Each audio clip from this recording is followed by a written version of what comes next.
What's up, everybody? Today was Bleach Thousand Year Blood War Episode 6. I was fired up to see this one. Yamamoto was fired up to be in this episode, so hopefully you all watched it because I'm going to be going over my thoughts about it. And what we have here is finally the moment Yamamoto gets to exact his revenge on Uhabahaka. And I will say right now that as I do this video here, I apologize if I say anything pronounce it incorrectly. There was a whole lot of big words that were coming out of them to the point where I was like, you know what? I should just abbreviate the majority of this because it's not going to go well. But anyways, Yamamoto was fired up. He was lit up. And that pun was very much intended. I mean, it's Monday, right? It's Pun Day Monday. Anybody hear of that? It's going to be a good time. This episode was a lot of fun. Let me have that one. Let me have that. Anyways, as you saw there was a fight started with Yamamoto, Uhabahaka, and Yamamoto sent a fiery wave over to him, which he cut in half. So props to him on avoiding like this giant wall of fire coming at him. I don't know. I'm pretty sure if I was in that one, I'd be dead immediately. There's no way I'm going to survive this battle. But Uhabahaka, you know, he proves that he's the big guy. And Yamamoto was so fired up that he started superheating all the air in all of Soul Society, right? He was evaporating any form of water. Throats were getting dry. They needed to drink some water. Horimaru, the stolen Bankai, started melting as well because, right, that thing is made of water. And if there's no water, he's going to start melting away. So this guy that stole the Bankai, it basically became useless. So Yamamoto was so angry that, you know what, he's like, screw it. I know that you could steal Bankai, but he was like, you can't take mine. I'm too good. I'm too good. You don't know my abilities. So he was like, you know what? I'm going to Bankai this sucker. We got Zanka no Tachi, which features 4 special abilities. We didn't know that until you watched the entire episode. But yeah, 4 special abilities, and they are cardinal directions. So the first one he pulled out was Zanka no Tachi East, which basically all he did was take his Bankai and force it all into his sword. And the power all lied in the tip of the actual sword. So anything he touched got blown away. As you can see right here, it was pretty crazy.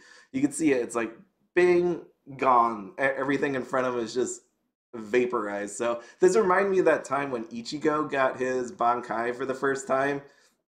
And you're like, that big sword became like a tiny sword, but he was super fast and then really powerful because of that. So this is the same in that way, but not as much blowing up of stuff as what we got with Mr. Yamamoto here, General Yamamoto.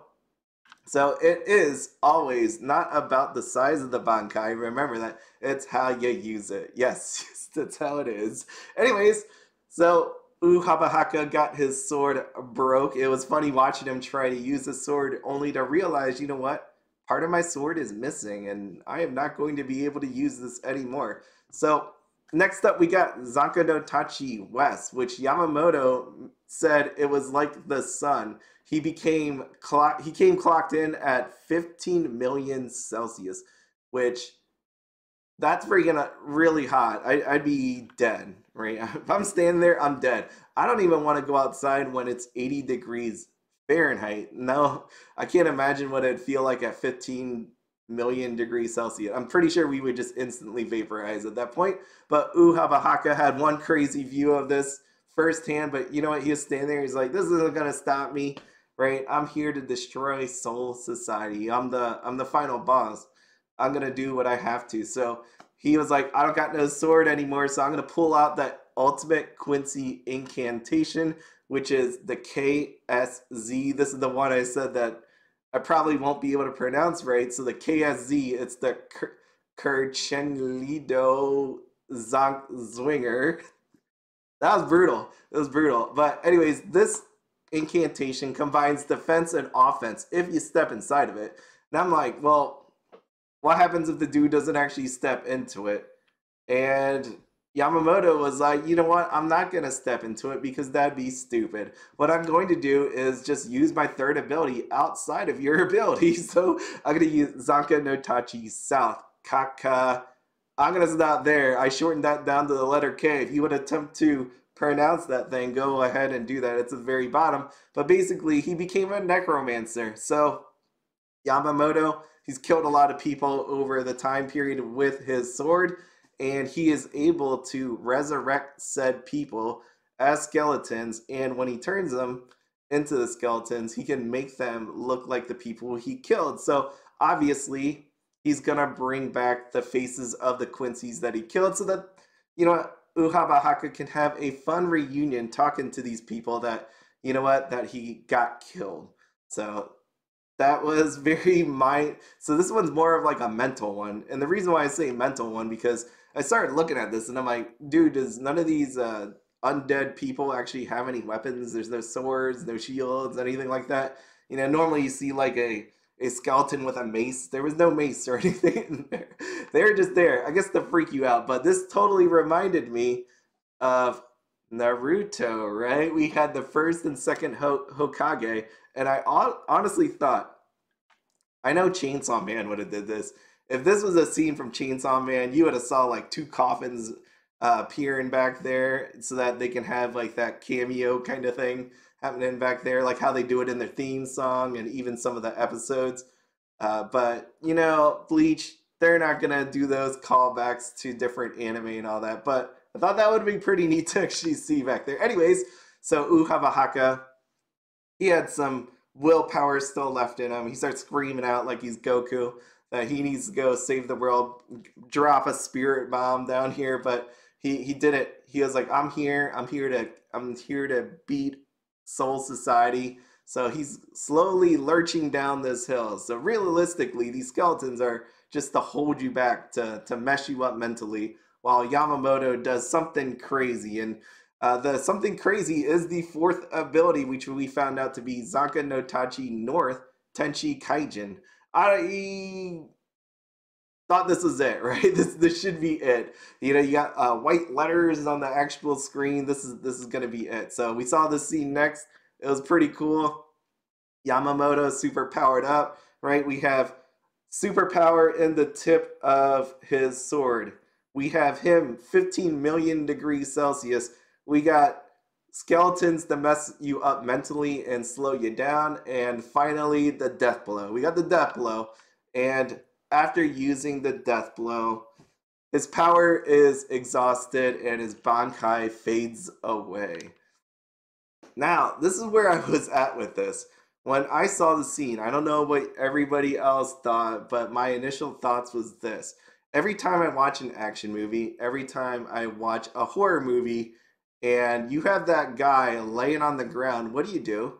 You go back and shoot him, right? You shoot him in the head. You shoot him multiple times. You stick a knife in his heart or his brain, because the thing with what happened with this person, with Uhabahaka, it felt like he could rise back up to me.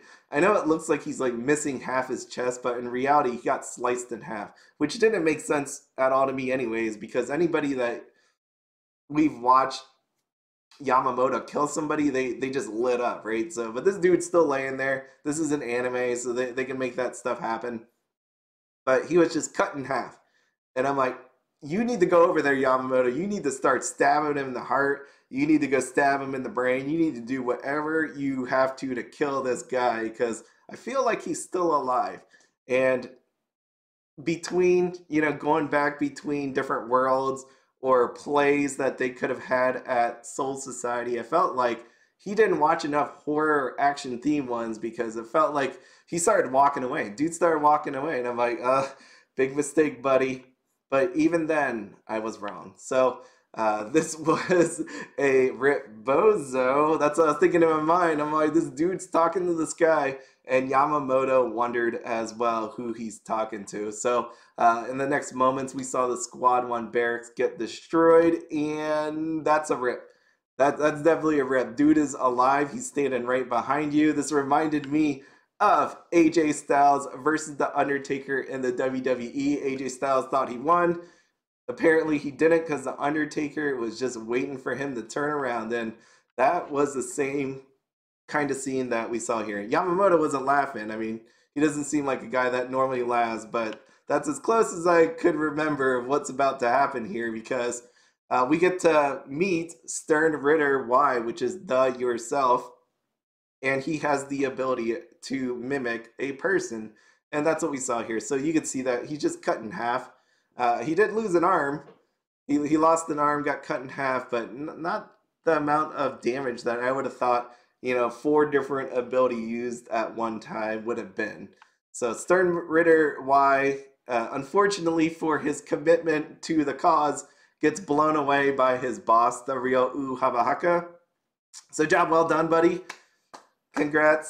You did what you came to do. You made him use his Bankai. He's all tired out, and now you get blown away. So next up we have what actually took place between Uhavahaka and that time period when he wasn't around. He wasn't just sitting there doing nothing. He was actually visiting Aizen. Oh yes, Aizen isn't dead. Remember, he's in the bottom of the first squad barracks. So he wanted to have a little powwow with him, right? If you're gonna do some sightseeing in Soul Society, you might as well check out all the cool criminals that are being held captive. And Aizen definitely is one that we'll all remember. Kind of nuts, kind of crazy, but really powerful. And he's down there, and he wanted to form a partnership with him. You know what? If you want to destroy the Soul Society, I want to destroy Soul Society. So you know what? Why not? Let's just go hang out together. Let's go do it. And Aizen, he refused. So with that, he left, and then he was hanging out here now with Yamamoto, just reminiscing about the good old times. And Yamamoto, unfortunately, tried to use his Bankai again, even though he was tired out and all that. He tried to use it, but this time around, he got it stolen. Unfortunately, he got it stolen. He thought the Bankai can only be stolen if you understood everything about it. They didn't try doing it because his Bankai was so powerful that Uhavahaka knew that he was the only one who would be able to steal it. So that's what ended up happening. He stole his Bankai, and now basically Yamamoto is completely screwed. Nobody's going to be able to save Yamamoto in theory, right? There's no one strong enough. They're waiting for Ichigo to come use his Bankai because all the other captains can't actually use it at this point. So Uhavahaka, he pulls out his sweet sword. He has the stolen Bankai, and we pretty much know this is how it's going to end. It's a farewell, Mr. Yamamoto, General Yamamoto. It was a pleasure, sir. This is how the episode ended. It's, you know what? Never say never. This could just be a total flesh wound. I mean, this guy's been through a lot, right? He's got scars over his body. I mean, it looks like his eyebrow got cut up there a little bit, but you know what? He can survive this. I have no doubt in my mind that he could survive this. I don't know. I mean, it seems like he's dead, right? Let's just say it seems like he's really dead. And if he dies, then everybody else is screwed because Ichigo is sitting in the portal waiting to get out. He's just in prison right now. So I hope this isn't the end of him, but it definitely seems like the end of him. We'll find out. I mean, he's missing a chunk of him. Anyways, you know what this reminded me of? Going back to Naruto. It goes back to the, you know what? You should have finished off the evil people when they were young and weak. Just like any horror movie, right? There's always those little creepy kids that mess up the people in the movie when it's a horror movie. So you got to take care of them early on, or this is what happens. So there we are, Naruto. Oh, it's not too soon. Don't give me that. Don't give me that. Third Hokage's been gone for a while. It's all right, but it's still heartbreaking. I will give you that. Anyways, that was a fun actual episode this time around. We'll see where they didn't show anything about Ichigo unless I just didn't watch the very end and they had it like after the credits. But at this point, we're still waiting for Ichigo to come through. Hopefully somebody is going to help him. It'll be cool to see. So that's where it is. At this point, Soul Society has no chance unless that dude is able to get through Garganta. But anyways, That's what we're waiting for. I think this has definitely been a cool season so far. I didn't talk about any of the other episodes, so I'm just coming up here on episode 6. But it's been a lot of fun. I could definitely see why.